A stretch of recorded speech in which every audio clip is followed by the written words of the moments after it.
ये जो सवाल अभी दिया गया है किस चैप्टर से?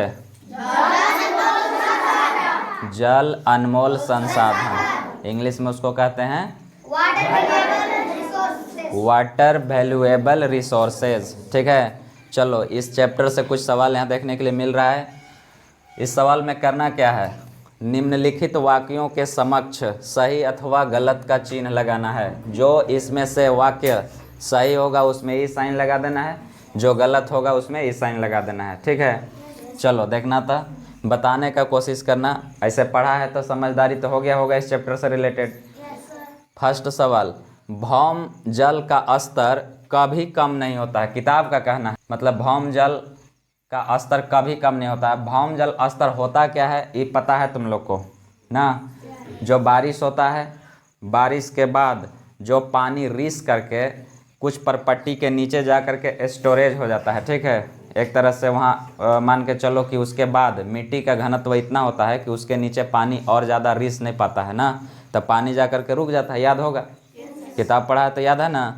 हाँ, तो वही कह रहा है यहाँ पर, ध्यान देना कि भौम जल का स्तर कभी कम नहीं होता है। बताओ सही कह रहा है? कम हो जाता है। डिपेंड करता है भौम जल स्तर किस चीज़ पर? वर्षा पर। अगर वर्षा सही होता है तो भौम जल स्तर में कभी कमी नहीं आएगा। अगर वर्षा कुछ दिन के लिए नहीं होगा तो फिर कमी इसमें आ जाता है। इसीलिए गर्मी के दिनों में देखा होगा ग्रामीण क्षेत्र या शहरी क्षेत्र कहीं भी, वहाँ का नलकूप माने बोरिंग में पानी कम आ जाता, मतलब सूख जाता है, एक तरह से पानी की दिक्कत होने लगता है। तो काहे दिक्कत होता है? भौम जल स्तर में कमी आ गया। बात समझ में आया कि नहीं? तो किताब सही कहा है कि गलत कहा है? गलत। कोई दिक्कत नहीं ना?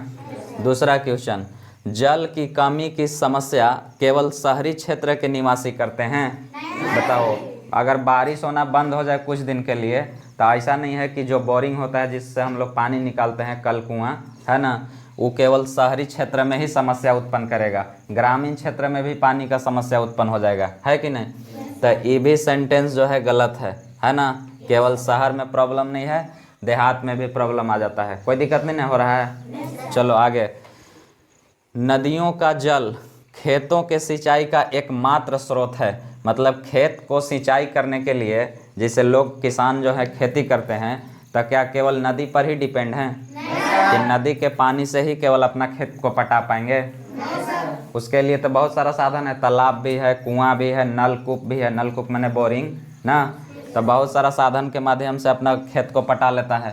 तो नदी का जल खेतों की सिंचाई का एकमात्र स्रोत है। किताब का कहना है कि केवल नदी से ही सिंचाई किया जा सकता है। ये भी गलत है कि नहीं? समझ में आ रहा है?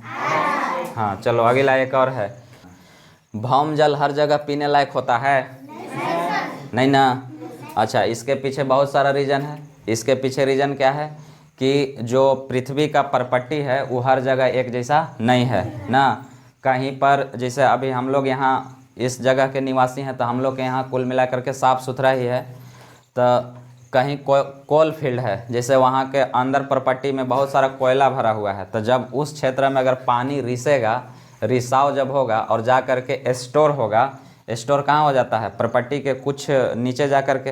काहे होता है? इसका भी समझदारी हो गया होगा किताब पढ़ने टाइम ना, कि कुछ अंदर जब पृथ्वी के अंदर जाते जाओ तब मिट्टी का घनत्व ज़्यादा हो जाता है। घनत्व का मतलब समझा है ना? मिट्टी का कण कण जो है एकदम बहुत एक दूसरे में एकदम नज़दीक सटा हुआ है, जिसके कारण अब उससे ज़्यादा पानी रिसाव नहीं हो पाएगा।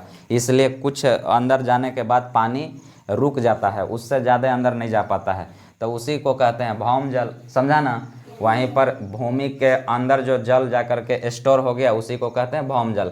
तो कोल फील्ड में क्या होगा कि अगर मान के चलो कि अगर रिसाव हो रहा है तो कोयला में के जो यौगिक है, कुछ भी हानिकारक चीज़, वो पानी के साथ रिस करके वो भी भौम जल में मिक्स होकर के जा कर के स्टोर हो जाएगा पानी के साथ। और जब अगर हम उसको फिर से निकालेंगे तो जब उस पानी को पिएंगे तो हमको हानि पहुंचाएगा। समझा कि नहीं?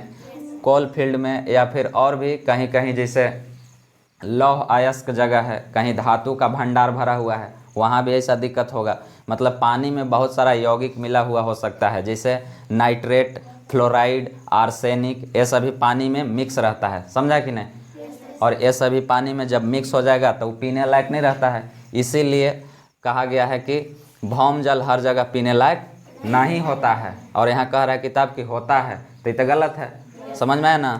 इसके पीछे और भी मानव का भी कुछ कर्तव्य ऐसा है जो कि मानव कहीं कहीं अपना कर्तव्य से भौम जल को बगाड़ दिया है, समझा। जैसे मैं पंजाब का कहानी समझो, पंजाब में खेती करने में बहुत किसान आगे है ना। सारा सबसे ज़्यादा अगर कहा जाए तो खेती अभी पंजाब में ही होता है, भारत के लेवल पर देखा जाता है ना। समझ में आ रहा है कि नहीं। तो वहाँ जो है उर्वरक का यूज इतना करता है, उर्वरक माने फर्टिलाइजर, माने जिसको हम लोग खाद कहते हैं ना, यूरिया डीएपी समझता है ना, पोटास वगैरह, तो वहाँ पर ज़्यादा करता है।